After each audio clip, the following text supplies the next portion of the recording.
A song that you never heard before. The volume.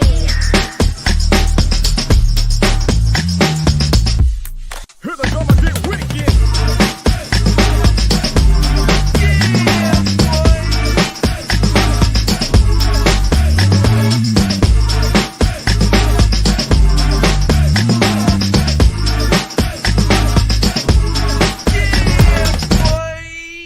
Here we go again. Hey, Kennedy, my brother from another mother. What's happening? What up? Oh man, long day today. Very long day today, though, man. But I guess with all things considered, I won't complain, bro. So you had a Triple H today. Triple H. You had a long day. The long day. Long nose. Triple H. Yeah, man. It was kind of crazy. Long work day. Although I saw something at the park that was interesting. Like right before I got on, I got a chance to go hoops, which was dope. I saw this cat who was there. Oddly enough, I got to follow him. Matter of fact, while I think of it, his dude name is Sneaker Fox. He basically has he was there at the park on the court and he was doing pictures and video for some Pumas. Told me that he is a Puma influencer, basically, and does reviews on all the Pumas. So Puma, because of his following and his influence, sends him sneakers. So they sent him this this throwback shoe that was basically a throwback to the almost like the Negro League version of the NBA, the league, but that didn't necessarily play for the NBA. Puma was doing a collection for that particular league. So he was there taking pictures of the shoes and everything like that. And it was real cool, though. So it was real dope to see him actually in action and doing that, though, man. But it was straight. That's dope. Yeah, man. I was throwing out my Triple H pun because of WrestleMania weekend that just passed. And so yeah, I was, we dump on WWE all the time. And not because we want to, but just because it's just been whack. Right. And I have to say WrestleMania was pretty dope.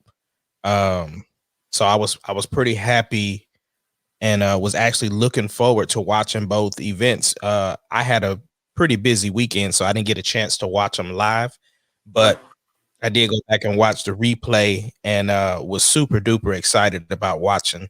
So yeah, it was dope. It was a dope weekend. It was pretty interesting because we obviously know that it's choreographed stuntmen and women, and so they had a moment to where Sasha Banks and Bianca Belair were headlining the first night, and so you had two black women headlining WrestleMania for night one, and they just kind of looked at each other and tried not to cry before the match because it was that monumental. So that's fire. Well, listen, man, we got a lot of stuff to get into. Let's get that music going, Maestro. All right.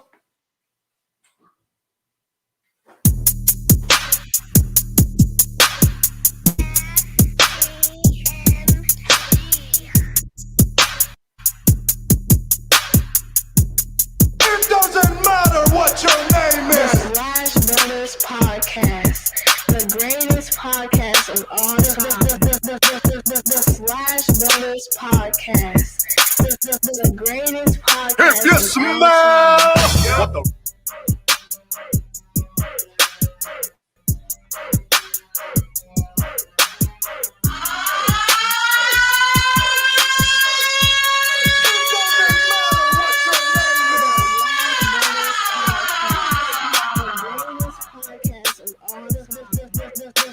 The Slash Brothers Podcast, the greatest podcast of all time. Yep. Can you dig it, sucker?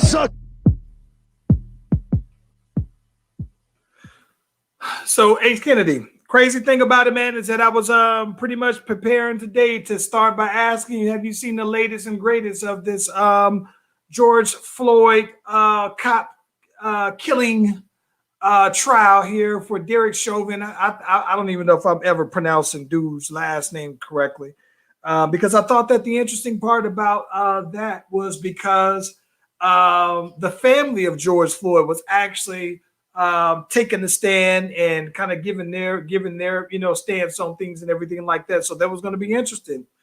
But amidst all that, they still out here letting these shots fire. Young black men, still endangered species apparently though, bro. Yeah. Saw the other day, young guy, 20 years old, shot and killed by a cop. Again, was surrounded by cops at a traffic stop though, bro. Did you hear about this? I did hear about it, and obviously the sports world has responded by postponing games and different things of that nature. And the outcry, there's been riots, or not necessarily riots, but protesters. I've seen like 40 people were just arrested. There's a bunch of stuff going on surrounding this particular case, and it doesn't surprise me, and it's unfortunate that it doesn't surprise me because this keeps happening. And the other thing is not even overlooking that we still had yet another incident with a cop dealing with a uniformed serviceman, and so that was just interesting as well. Like it's just so much stuff going on right now. Well, so this is the thing that anytime I look at these kind of things, I'm always reminded of when we spoke with Bree Gamble, family of Javier, and I think that the part that I always trip out about is the fact when these things happen, I don't think that police are mindful, right? That when they're killing these young black men of what they're leaving behind. So, this guy's young boy, he's like 20 years old, which is scary because, I immediately think like, bro, I got nephews that are this old. You and I had this conversation all the time, that there were some conversations, as uncomfortable, but very realistic as they have to be, that we as older, black men have to have with our black sons, though, man, that I don't think that other races necessarily have to have. But here it is yet again, man. This dude is 20 years old. They say that he had a warrant out for his arrest or whatnot. And they showed the body cam footage that an officer who's been on the force for 26 years, all of them now, mind you, for a traffic stop, they have weapons drawn. This dude is surrounded. And I don't know if he was the only one in the car or whatever, but there was a story that some detail that he had called his family and everything like that, told them that he was, kind of was being trailed, but he wanted to pull over in a very public space, basically, right? Just in case, you know what I'm saying? Just in case. And so the way that I understood it, man, was that he apparently had some kind of warrant, but there was a story about that, the warrant was sent to the wrong place. He didn't know or whatever. Right. So this guy gets pulled out. Yeah. So he didn't know it. And homeboy is getting pulled over with weapons drawn on him for a traffic ticket. Basically, they said something about he had the air freshener in the license, in the rear view mirror, something else that was very similar. But ultimately, all of that to say, you know what I'm saying, that this man was, look, when I saw the video, it made sense that when they said that this dude called his folks beforehand, because he looked like he was scared for his life. And I don't know what made him hop back in the whip to try to look like he was trying to get away. But I think the thing that was kind of surprising the most was that this woman who said that she's been on the force 26 years, she's been a law enforcement agent longer than this dude's been living, says that she basically thought that she had a hand on a taser. And the thing that I'm tripped out on the most is that, dog, you mean to tell me, like, I'm not going to sit there and tell you, bro, that being a cop is easy. I don't know. I mean, I'd imagine that you put your life in danger every bit, and I understand that there is that risk. But my thing is that this, though, Ace Kennedy, if I don't know, if in the heat of this, that I have my hand on a taser or a regular pistol, I don't know if being a cop is the job for me. Am I tripping? Am I? No, the thing is that you said he was surrounded by police. Surrounded by police. So if you're surrounded by police, what are you afraid of? Of one person? Like, why is it that even if he had a warrant, why is it that serious that we got weapons drawn? I mean, cops act like getting a gun put in your face is normal, and that's not. Anybody with a gun in their face, regardless of the person, you would be nervous. The thing is that if a regular person had a gun in your face, you could respond. You can't do that with a cop. If you're fearing for your life, you don't know what else to do. Hey, so you know the thing that I despise the most about these is this immunity that police have. They have this immunity that all they have to say usually is that I thought that I was a threat. He was a threat for my life. You know what I'm saying? There's been something, right? Because think about it. Breonna Taylor, she was asleep. You know what I'm saying? And that was it. They thought, yeah, I don't know. Maybe they didn't think she was at home. They thought this, that, and the other. They have this presumed innocence that their thoughts are pure. This man never did anybody say that he had a weapon. Nobody ever made it look like, I mean, granted, he was surrounded, but when he got out, he never seemed like anybody there was in a real threat, right? You had 3 police officers at least around him. Tamir Rice, when he got shot, he was a baby still. I don't think he was 13 years old. He had a fake like gun, BB gun or whatever, and they said I thought it was a real one. They thought, and that was enough, right? George Floyd, they thought he was a threat. They thought he had, he had one guy. I think they said they thought that he was selling loose cigarettes. They thought every time there's this presumed innocence of their thoughts, and that is probably the thing that's the most frustrating is that these things to me continue to happen because police are always shielded behind this presumption, this presumption that their word is the immunity, right? Now, meanwhile, this lady didn't resign from her position. Now, usually when we see these things happen, the admission of guilt usually comes from some type of civil settlement, right? George Floyd, Breonna Taylor, these people got paid millions of dollars, their families did, right? Unprecedented amounts of money.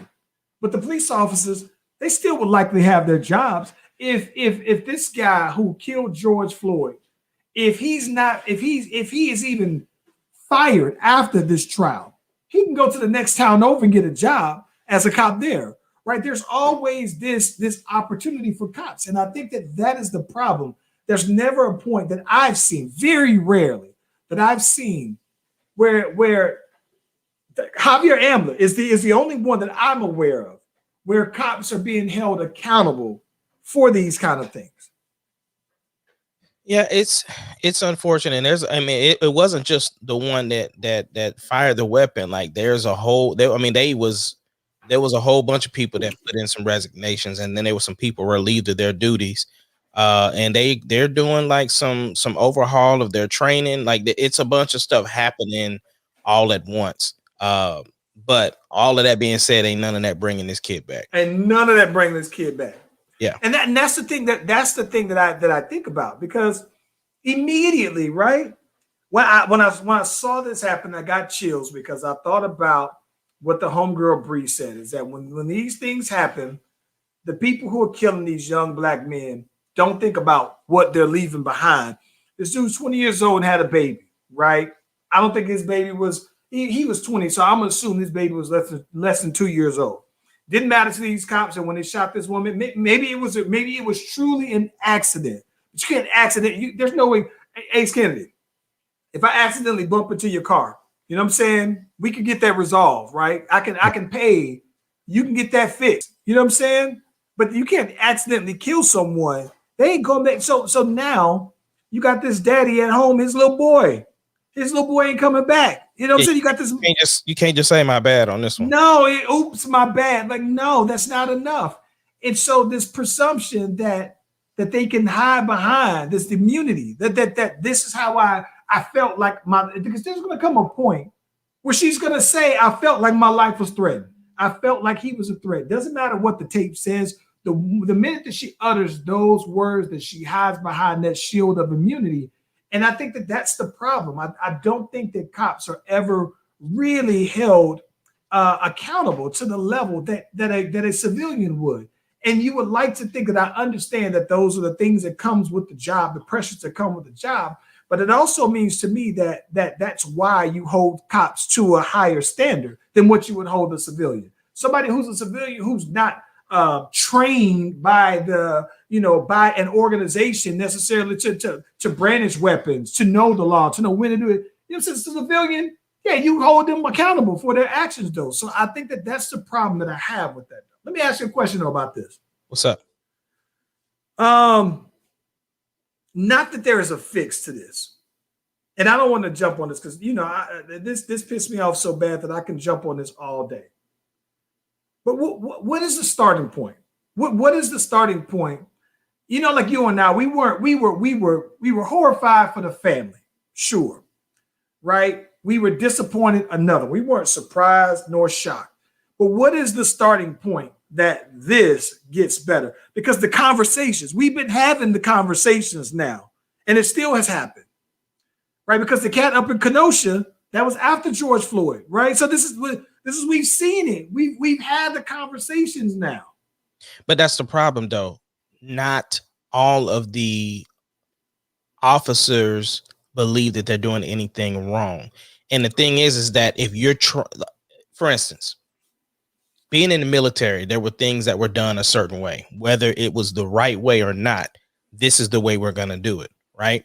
So it's the same thing that's happening. So this training is being passed down to generation to generation to generation.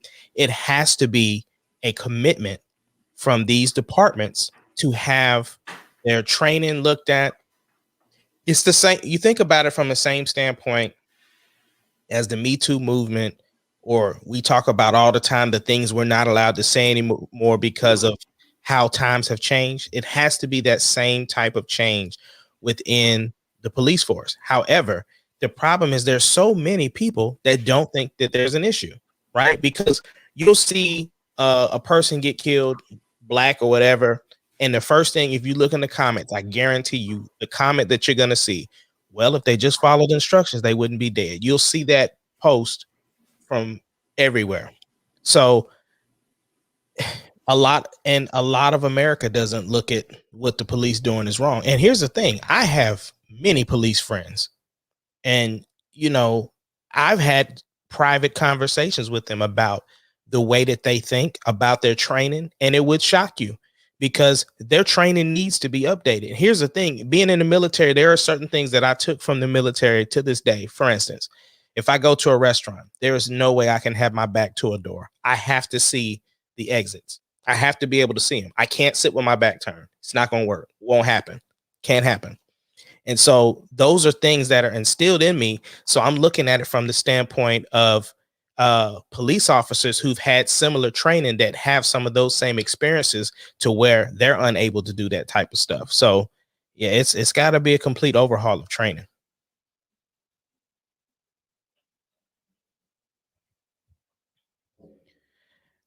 And just looking at everything that's going on, it's one of those things that we have to take a long look at leadership, because if the leadership is still preaching that there's nothing wrong with what's going on, then there's definitely has to be something put in place where we can remove leadership, because there's got to come a point in time to where you can update this training to see that there's actually a flaw. Because one of the things I am grateful for is that at least in this particular case, they're actually looking to do something, even though it's too late. But you still have, there still has to be a change that happens, especially when it comes to the training aspect, because if these cops are that scared and they are surrounded by other officers, there's a problem. You have two people in a vehicle. So at some point in time, the training has to be done differently, And just looking at what's supposed to come out of this, I don't know what happens. I mean, you would think that by having the trial of the George Floyd stuff going on right now, that the police would be on their P's and Q's. And it just seems like it's like, well, it ain't happening in my state or it ain't happening in my city. So, yeah, I'm not, we don't have anything to worry about. You would think that with all of the situations and with all of the media and everything going on with police officers, that each department would actually take a look at what they're doing and update their training and try to get these police officers some help. Because I personally do not think that all cops are bad. That's not, I don't think that's anything that we try to say. I just think that from this standpoint, you still have to look at everybody, and there are bad seeds everywhere, but there's bad seeds in everybody's job. But the problem is when you're talking about cops, people who have the right to draw weapons on people, that's a problem. And it has to be uh it has to be an importance set on training, because this is just ridiculous. It's getting worse and worse, and it seems like every day something else is happening. So the training has to be updated. What's going on, Vixen? What's going on, Melvin? We back, man. Comcast have a line tap. As soon as we start talking about that, man, the boys want to jump in there. Oh no, it's all good. I just basically said they got to update the training. That's, long story, less long. But anyway, man, I know we can talk about that for ages, bro. Well, what else we got on tap? And listen, man, did you see that that they paused on this Johnson & Johnson? I was tripped out on this one because, I've already been one that I've been kind of reluctant myself to really get into vaccinations, right? Just for my own personal reasons. I get everybody else, but Johnson & Johnson has been one of those ones that's been preferred by several agencies, departments, or whatever. I think that, as a matter of fact, in my family, it seems like I may be the only one that hasn't been vaccinated. My mom, my dad, two of my brothers have been vaccinated or got the vaccine.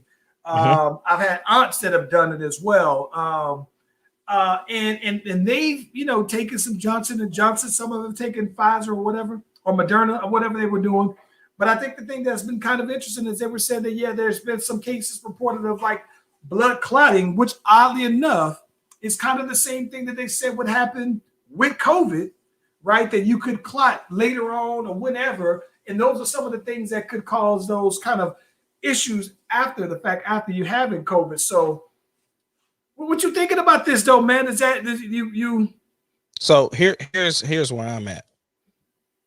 My mom has had it. My dad has had it. Sarah's had it. My grandmother's had it. A couple of my other aunts and stuff. A lot of them have had it, and I still refuse to get it. And the crazy part is that the VA actually gave me a phone call probably two days ago, inviting me onto a panel where they were talking about they were going to start vaccinating veterans and family members with the Johnson & Johnson. So that call was Wednesday, that this past Wednesday. So last Wednesday, right, where they were like, yeah, we're getting ready to start rolling out a plan to start vaccinating members and their families. And it's just like, I'm not comfortable with it. And here's my thing. Like I told you guys from the beginning, I was in the military. I took a bunch of experimental vaccines and things that they said I had to have because I was in the military. I'm not in the military right now, and I'm not taking that vaccine right now. Melvin, the super soldier, he got a serum. He got some super soldier serum in him, though. Listen, man, I think that this is the thing, though, bro. I guess my thing is that I'm not opposed to vaccinations and vaccines. I've taken a flu shot before. I've taken the flu that the one you do. I get that and everything like that. But it's been years. It took some years before I ever got a flu shot, and I haven't taken a flu shot in quite some time. But I think the thing that got me the most is that I just don't. Dog.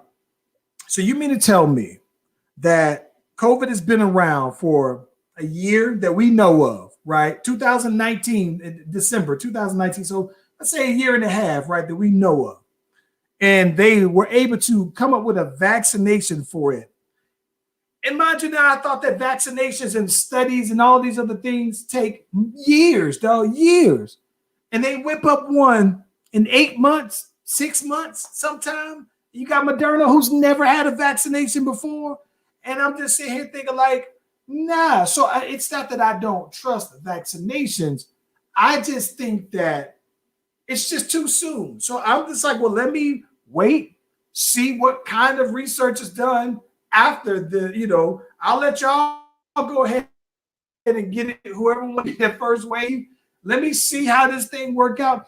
And maybe in the future, it's something that I would consider though, man. But I guess for me personally, it's well too soon for me to trust that kind of science though, bro. Well, and the other thing too is that, like you said, with it being so new, I've had people who have taken it. I had a friend of mine who took it, and then her shingles came back. I had another friend who had a seizure or a coma for a couple of hours. Like, the thing is that with everything, right? Just like with COVID, your symptoms are different. They're not across the board the exact same. When I had COVID, I had very, very mild symptoms. Okay.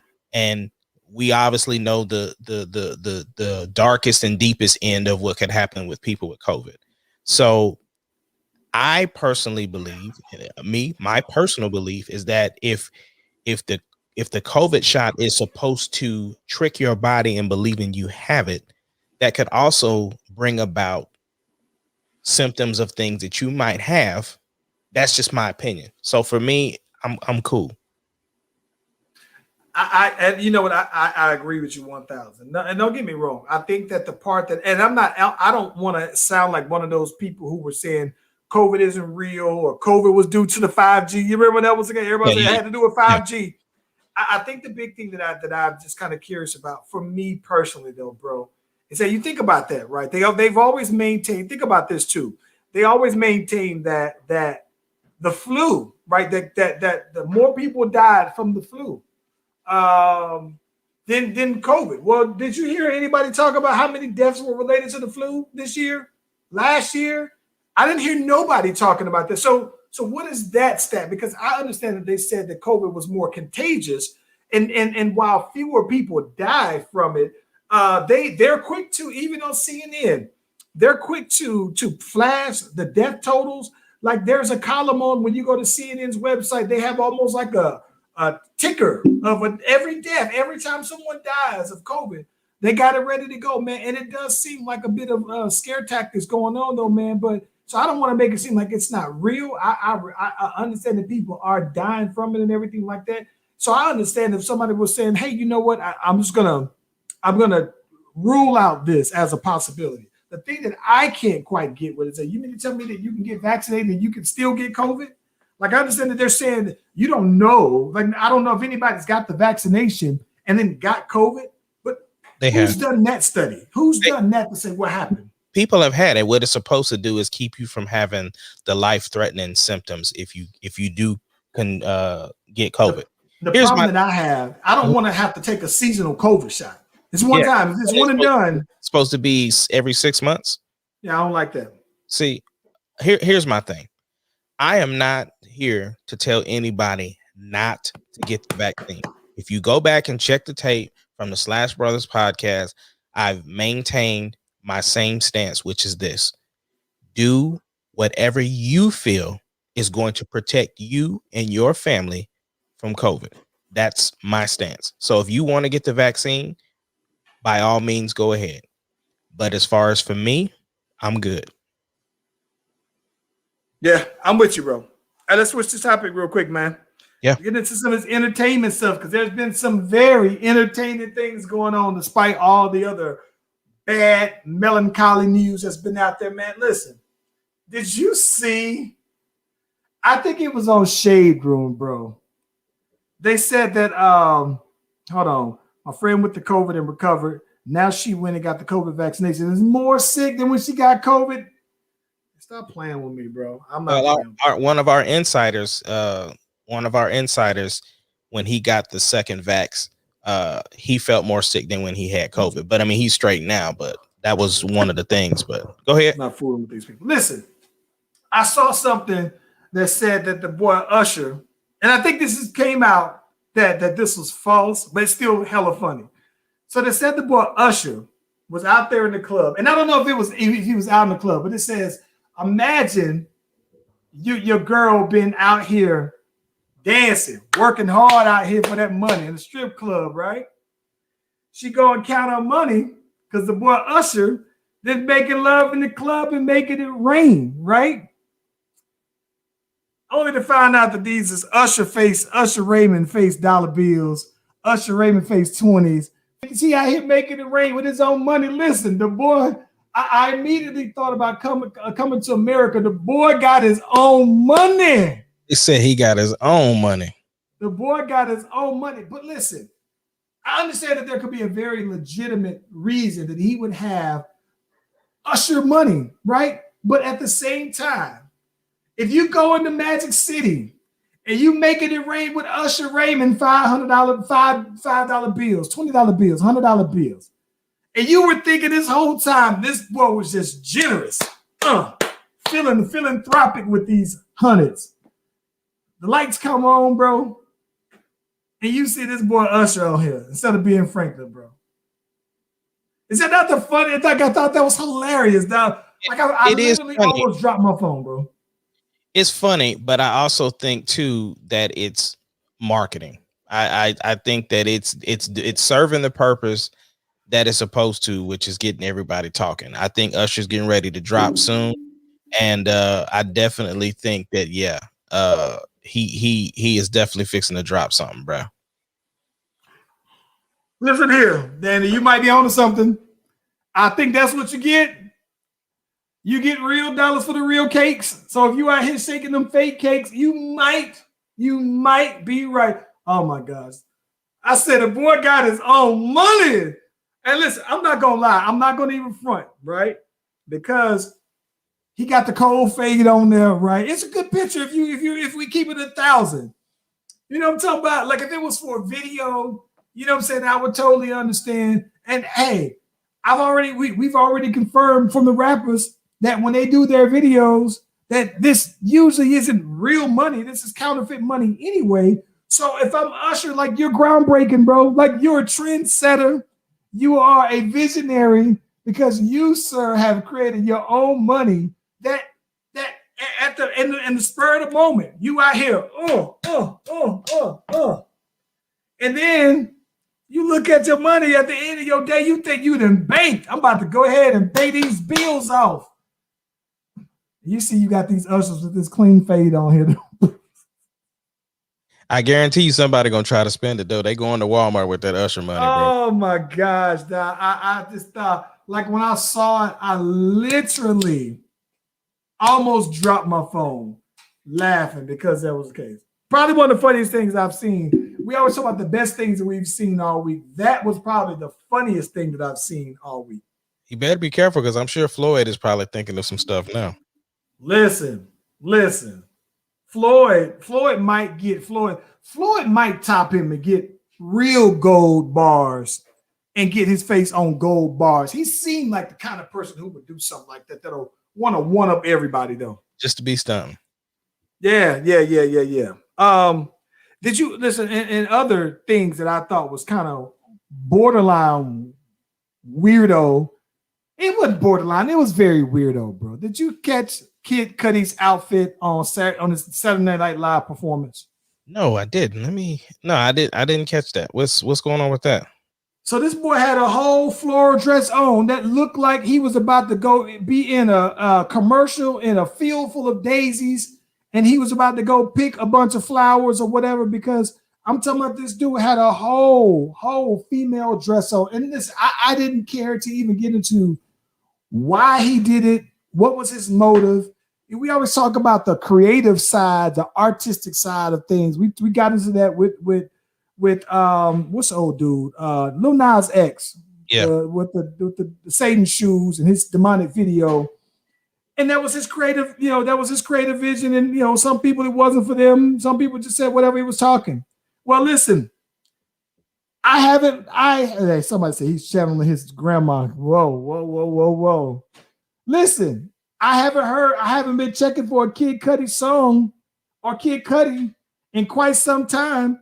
And is it mission accomplished that he's wearing a dress from Little House on the Prairie, right? A whole Little House on the Prairie update. And now we're talking about him because I wasn't talking about him last week. I get it. And that's my point right there, right? As an artist myself, right? I'm constantly thinking of new inventive ways to gather the attention of the people. But never once has it crossed my mind to put on a dress. Hey, boy, listen, I was about to say, let me find out that you was about to say you was about to get you one of them Medea dresses, bro. Nah, I'm cool. I think I've done very well with my cinematic release for a project with the scene of me being tortured. I thought that was a very inventive way. I have done a video where there was no singing involved, where it was just acting. I thought that was an inventive way. You have done a video where you took live footage of men and celebrated them with raw footage, and I thought that was a creative way. But no, I'm not going to Medea, the Big Mama. I'm not doing any of that. Like, I do have other ideas for some creative things to do, but those aren't one of them. So from that standpoint, as an artist, from artist to artist, again, do you I got a question for you, Ace. I need you to answer something for me. Okay, so when we talked about Lil Nas X, and we talked about that, it seems like media, and when I say media, not just the papers, the blog sites, I mean media as a whole, music, entertainment, TV, film, everything seems like they're really trying their best to normalize being gay.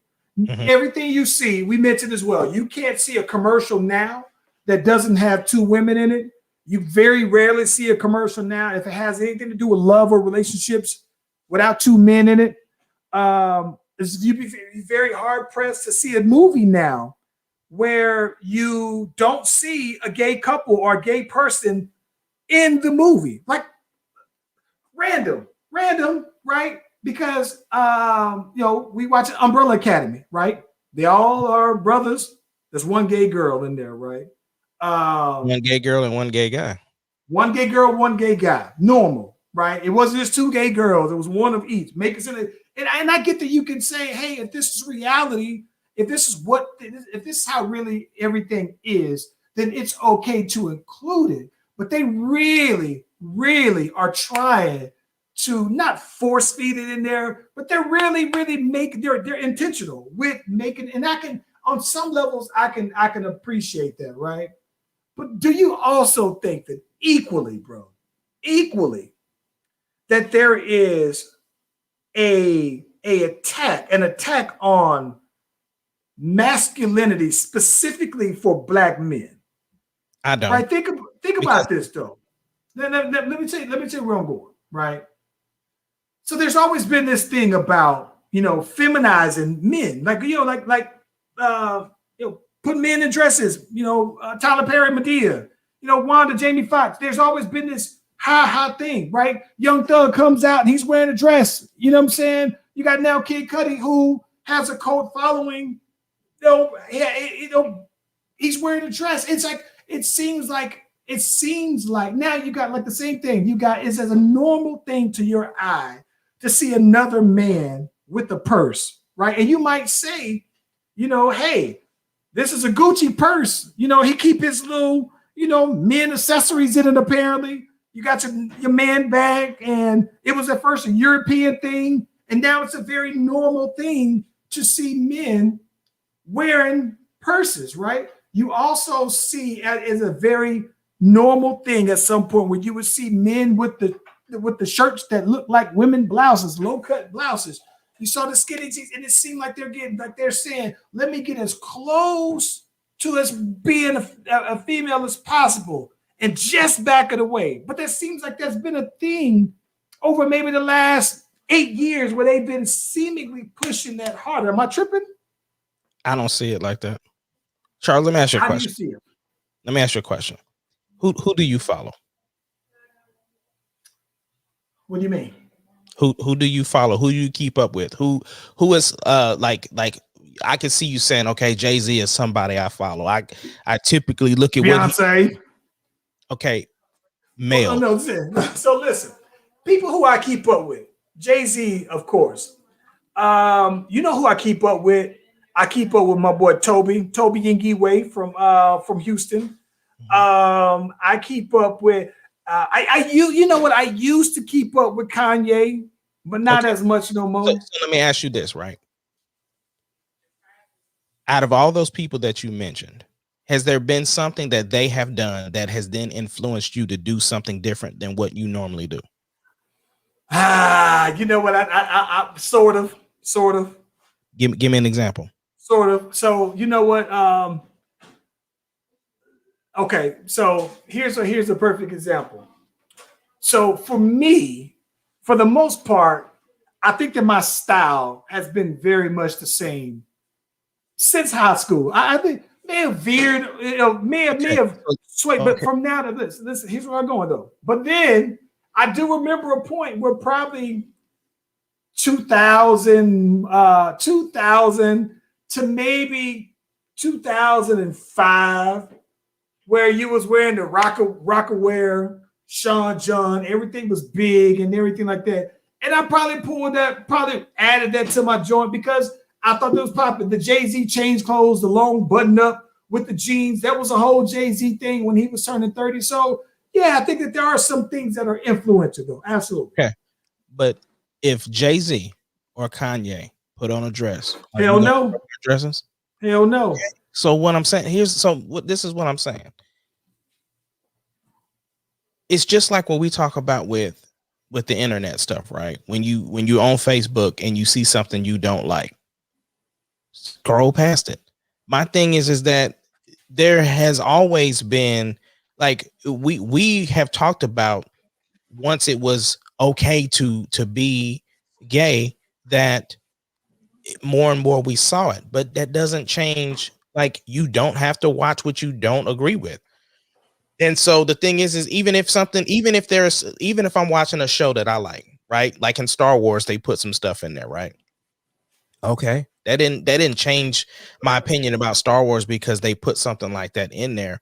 That it doesn't change my opinion of Umbrella Academy because they have that in there. Like, it's just, and so even when I look at like Tyler Perry and like Martin or Jamie Foxx, they were all acting.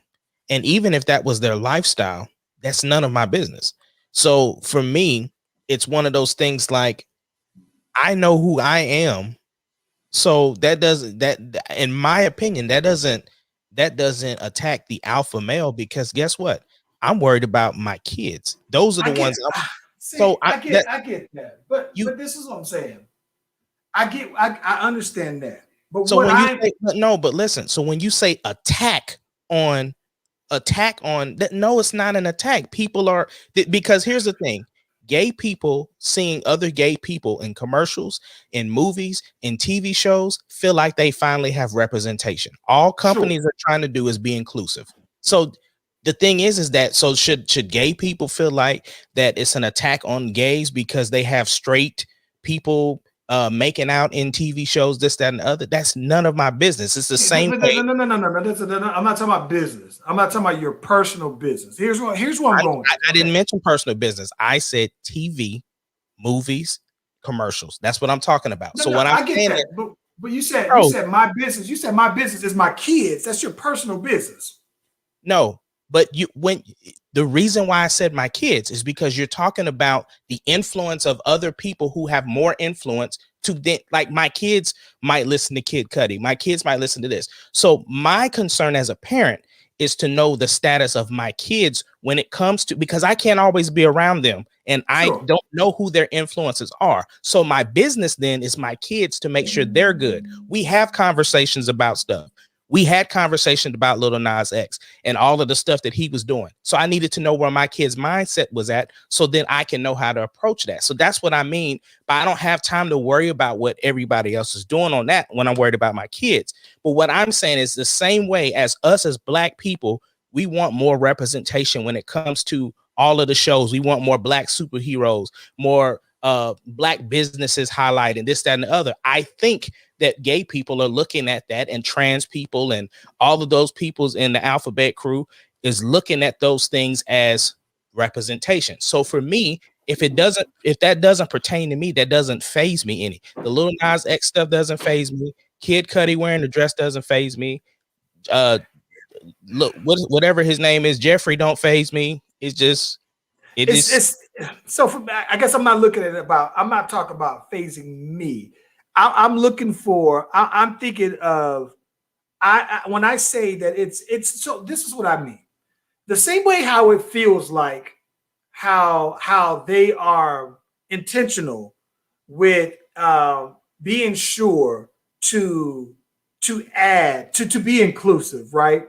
Like that seems like it's a very intentional thing. And I think that you probably can pinpoint that maybe 10 years back, you know what I'm saying, is when you started to see more feeling of that inclusiveness, right? But I guess when I say that it's an attack, maybe attack is the wrong word, but maybe what I'm saying is that it feels like there is an intention to soften, to me, the display of mainly. I'm not gonna just say that it isn't other races, but I mean Black men intentionally. It seems like there is this intentional softening, feminizing as a society, in terms of society, not your day to day. I'm saying that on how society pictures us and how that looks in film. Like I think that, like what I mean by that, right? Let me tell you an example of that. What I mean by that is normalizing the femininity of guys. What I'm saying about that is when you see A$AP Rocky wearing his grandmother's pearls as an accessories, and it looks as feminine as possible, but he think, nah, this is cool. This is the wave. This is Young Thug wore the dress, right? And he thought that it was cool. That was it. And he was like, all right, that's cool. Then you saw somebody else wearing a whole wedding dress because there was their idea of saying they were married to the game. But now fast forward, you see Kid Cudi also wearing these dresses. You saw at some point it was a big thing where, you know, even when Kanye West was wearing a kilt, you know, you had all these other versions of these things. And it just seems like, yeah, it could happen to other races, but it just seems like there's this intentional feminizing and softening up of Black men, though, man. Charles, but let me ask you this. Feels like I can't be the only one that's noticing that. Charles, so whose responsibility is those? Because I don't think, do you think that Saturday Night Live asked Kid Cudi to wear the dress to his performance? I don't know. I don't think so. No. I think they asked him to be a musical guest, and the same with Jeffrey and with all of those other people that you mentioned. I think that especially when you're talking about who was the one with the pearls? Who'd you say? A$AP Rocky. Yeah, those guys are like into fashion. They spend a lot of time overseas. I mean, you know, Russell Westbrook used to get clowned all the time for the outfits he wore, and he spent several stuff over there in Europe, and that's where he's picked up fashion sense from. So again, I'm not gonna lie though, man. I'm not gonna lie. I've always looked at Europeans as a little soft though, bro. So when you bring that back, that almost like you're and this is the thing, because that like this is why I say that, because like I saw the first person I saw that just wear pearls was Harry Styles, right? He's European, so somebody else said, "Oh, that looks kind of cool. Let me pick up this soft style," right? And I'm not necessarily saying that everybody should just walk around with this mug on the. I don't want to sound old. Get off my lawn. Get off my grass. Kind of old. But I guess what I'm saying is that that's something that I've always looked at Europeans. I think that I look at Europeans like they're soft. The only Europeans who I don't look at as soft is James Bond. So and Handsome Rob. Everybody else is kind of soft to me. What does soft mean to you, though? So soft to me was I don't look at them like I look at Americans like tough guys, bro. Like I think the Americans just specifically, I do. I consider myself a Texas. I'm a Southerner, bro. There's something that's something to go along with. Don't mess with Texas, right? So I do look at Americans like we're tougher, though, bro. So when I see some European, when I see some dude from Italy, yeah, they got Italian mobs, and that's what we know of, and we identified that, though, man. But listen, man, you can't sit there and be from. Yes, I'm not going to look at you. I naturally don't feel like I'm going to be afraid of somebody from damn Greece, Portugal. Like, nah, that's not. It's not going to happen like that. I don't want to sound like I'm the ultimate tough guy. I'm just saying that to me, I've always looked at Europeans like they're a little softer. They were the ones who carried the man purses. And then the guys who carried the man purses in the United States went to Europe and saw them carrying their man purses and they came back. You just said Russell Westbrook went over to Europe, influenced by the style, brought it back. I saw Harry Styles wearing the pearls. Now I'm seeing he wears very girly clothes, by the way. And then you see more and more Americans doing it. So what I'm saying is that you're feminizing American men, but specifically, I'm paying attention to the black people, right? That's what I'm saying. Like it feels like, yeah, we could be influenced and make stuff our own, but I'm just kind of thinking like it seems like it's deliberate to me that the picture of it, it just looks like they're feminizing it, bro. Yeah, I definitely don't agree with you because I mean, at the end of the day, it ain't about what you wear that makes you gay. Being gay makes you gay. Yeah, I get that though, man. It just feels like, bro. Man, I don't know, man. So like I said, for me, right? I understand what you're trying to say. I'm not sitting up here saying that I'm blind to what you're saying. I just personally feel like none of that has an influence over me and my household. And the things that do influence my household, those are the things I have to talk to my kids about. Because here's the thing, that just like how we talked about what change has to happen with the cops, right? It starts with what you do first. So the thing is I have to raise my kids in a way that I would want them to be and then accept the way they turn out to be. And so for that, though, we have to have the conversation. Okay, now that you see this out here, what are your thoughts? How does this change what you think or what you feel? And I'm concerned about them because for me, none of that stuff bothers me, but I understand what you're saying. So let me ask you, Deuce pulls up with a floral dress on with some J's on. What we doing? Well, for one, Deuce ain't doing that because no, I'm just saying if Deuce pulls up with a maxi dress on with some J's. J's is cold. He got the Concourse on, matter of fact. I know what you're talking about, but that's what I'm saying. Like, again, you're talking about Deuce. That's like not even a good hypothetical situation because that's like Deuce is on a different Deuce style changes so much, but one thing that's been close to his hip for the last 10 years is joggers and a t-shirt. That's all I mean, that boy barely wear jeans now, bro. Like wearing jeans is probably dressing up to him. That is very much the same with Landon, bro. I can't get him to wear jeans whatsoever now, though. Yeah, it's sweat joggers all day, bro. Yeah, man. It's interesting, man. Like I said, I'm just the first thing I saw when I saw Kid Cudi, I was like, okay, another dude in the dress.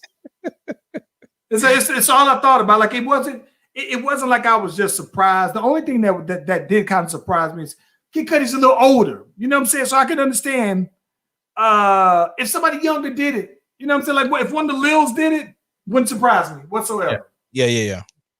Lil Uzi Vert, he'll be in a dress. Lil Uzi Vert, listen, I'm surprised Lil Uzi Vert doesn't already have a video. He already Vashawn right now with that stone in his head. I saw something where he didn't have the stone, and that's what's funny to me.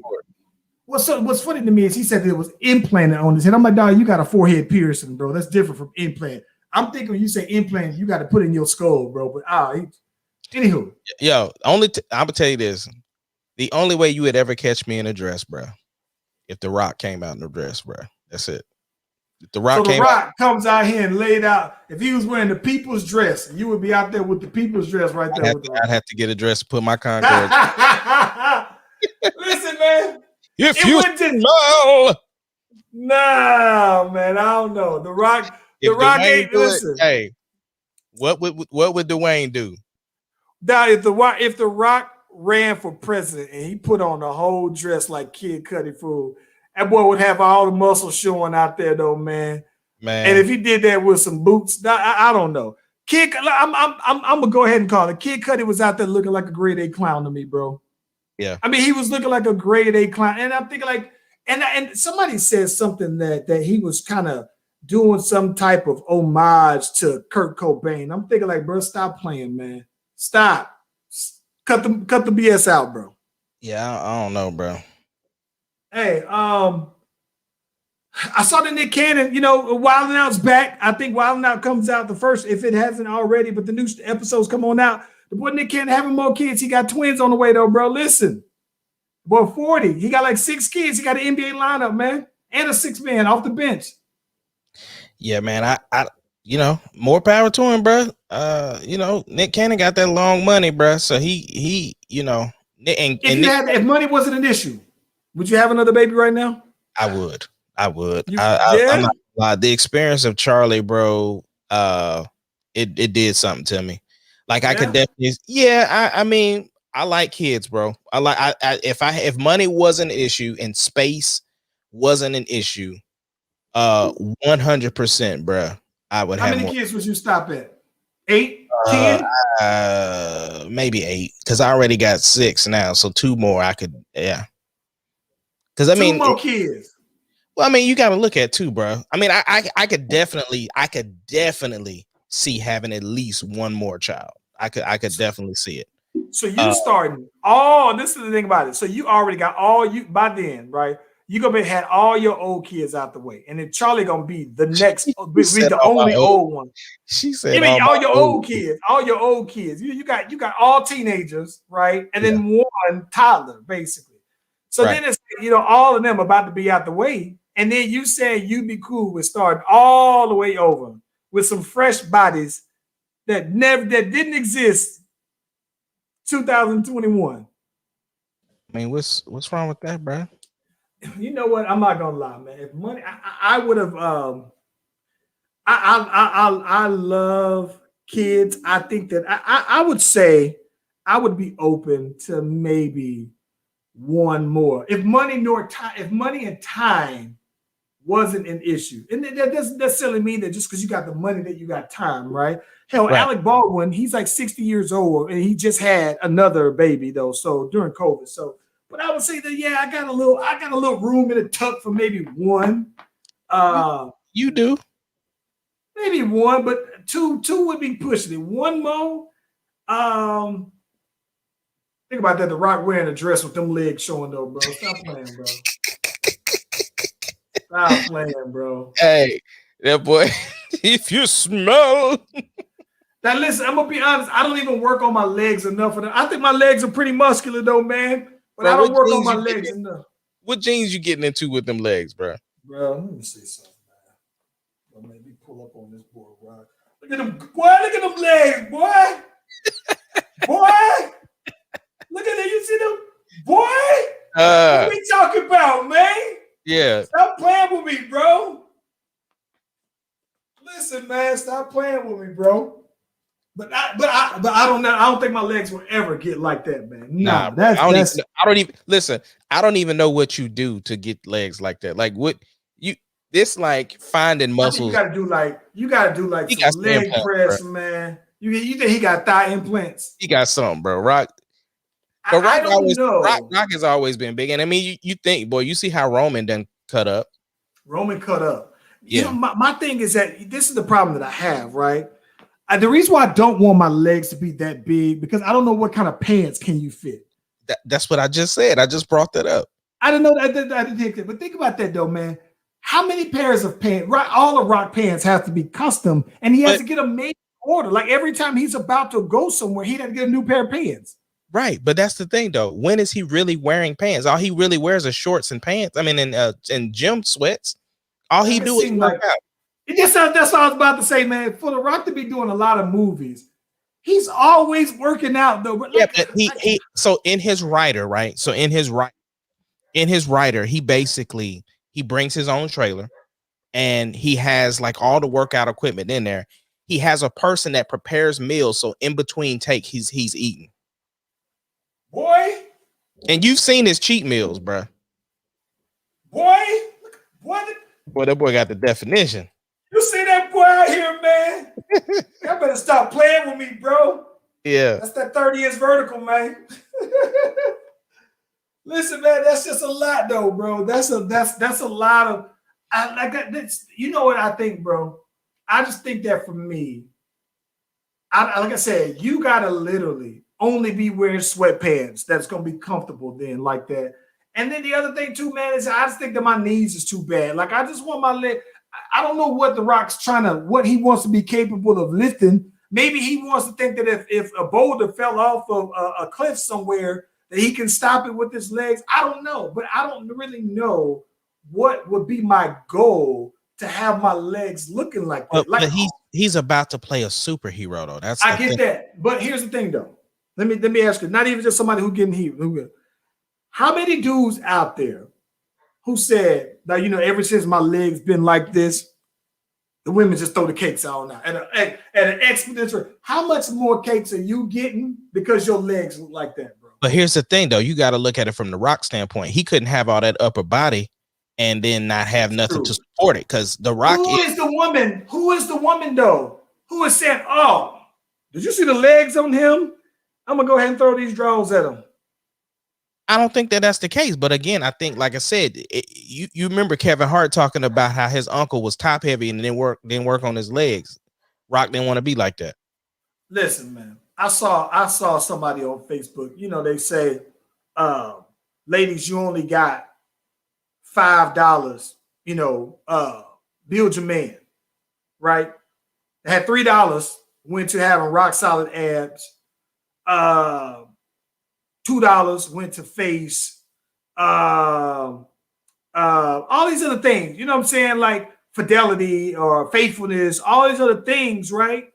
And the thing that I was tripped out on was that when I was looking at these comments, that women didn't put the emphasis on bodies. They didn't spend money on that. It was like there was things that they would just, I could pass on the body. And then the other thing that they didn't, that I was surprised about, was that height wasn't one that was like a big deal.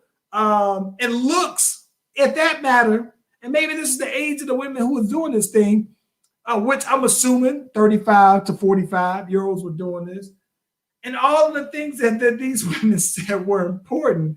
I said, what the hell have I been thinking this whole time? I thought that being tall and having a nice body was you winning. Then it looks, oh, you extra winning. Apparently these women was like, nah, you got it all twisted though, man. So my thing is that with that said, what is having these kind of rock style legs is going to do? Nothing. So I'm good on that. Well, apparently it's working for him. Apparently, because he did that seven baby. So he got the money and he got the look. So hey, he winning. Oh my God, so man. So if Dwayne put on the dress, I'm putting on the dress. What would Dwayne? Listen, bro. I'll be there snapping the picture saying, look at my dude. He they got him. They got him too. They got him too. That's what I would be saying. They got him too. Yeah. No, man. Listen, it's just Tuesday, man. What you got going on for the rest of the week? Man, me and both of my boys are headed to Langston tomorrow. We have a tryout. So hopefully the dream of having both of my boys on the same team is still in the air. So we'll see what happens. It's all gonna be up to Deuce tomorrow on how he produces and if he likes what he sees, and we'll see what happens. They already are heavily recruited. Tari, he's basically in there. So we're just going to see what we can do tomorrow. I'm excited about it. Fire, man. So let me tell you, this past weekend, very excited for the missus though, man. So this past weekend, my wife had she is a fashion business style coach. Mouthful for a title. But basically, though, man, she works with stylists to help them grow their businesses, basically. She has a style methodology that basically helps women, primarily women, I'm assuming men as well, but mainly women stylists work on their packaging, how they present their brands, and all these other things. She has this class, basically. And so I was very happy for her that over the weekend she got the opportunity to meet in person a lot of the stylists that she's been working with for quite some time. Finally, while she's done everything virtually with them, and that's part of her thing, right? A lot of times when you're a stylist, everything has to be in person. So she's basically kind of worked with these women to help them grow their business and also create revenue virtually. So part of that means that she's been working with a lot of these, females virtually, and she's met with them for some of them weeks and months on end. So she had a big photo shoot, man, and it was laid out perfectly, though, real dope. So I was there over the weekend helping shoot some behind the scene kind of footage as well, kind of do some of the affirmations, do some of her testimonies that them basically saying what the program means to them and everything. So I'm probably for me, man, for the rest of the week, I got to go through and start editing the video for this though, man. So I'm thinking that I got maybe 6 hours of footage that I got to go through though, basically though, man. So I'm trying to at least start that one day at a time of dropping, you know how it is, dropping your timelines together and all this other stuff though, man. And but it was fire. So I was very happy for her that she was able to having watched this particular business grow over the past 3 years though, man. And for her to see it at this level, and not just that though, to see the feedback from her students basically on their appreciation to her and what she actually did. I mean, it was a very big moment for her, very big moment for them. And they were like, hey, we got to do something like this as an annual kind of thing. So very, very, very excited, but looking forward to the editing process. But you know how that editing is though as well though, man. Yeah, I was 6 just about hours to say, you gonna have your hands full with that, man, because that editing is definitely no joke. And 6 hours of footage, at least 6. Yeah, bro. Bro. So that's my week. That's probably going to be what I'm planning to do is chip away a little bit at a time over the next week and see how it goes. I mean, if I can get an hour or two of editing in for the next couple of weeks, then that'll be cool. But then that also parks, doing some music stuff. Even when I was actually on a roll here with some songs that I was playing around with and writing. So that I may have to park that, and that'll give me a chance to give it some fresh ears anyway to the music. So yeah, lots of stuff though, man. But busy week editing basically for the next couple of weeks, so man. Yeah, well, I definitely want to give a special shout out to my daughter. She turned 18 and had her prom this weekend, and so she made it out the hospital in time to go to the prom. So that's all good, man. That's all good. 6 of them, huh? 6. I think is that the count? Is it 6? That is 6. Yeah, it's 6, and the grandbaby. Got room for 2 more. Yeah, well, 2 of them about to leave, so I have room for 2 more. There you go. Yeah, boy, you ain't gonna never be an empty nester, huh? And then Sarah done got this dog that's driving me crazy, but different story for a different day. Hey, well, listen, man. Let's take them all home, though, man. Let's get that music maestro. Hey, if you haven't already, be sure to like and subscribe to the Slash Brothers Facebook, YouTube page. Also, Instagram, we got a little traffic going on there, a little something, though, man. So I'll let your boys know on there, though, man. Appreciate you, Melvin, for checking in as always. Hold on, real quick. Who was that also that jumped in here? V was in. I saw the girl. Vixen, shout out to Linda Hayes jumped on in there as well, though. Appreciate you for checking on your boys and them, though, man. And Danny.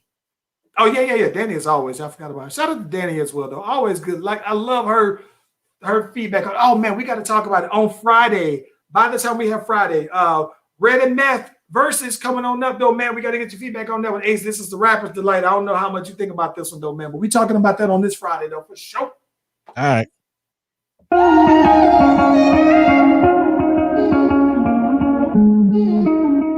You're now rocking with the very best.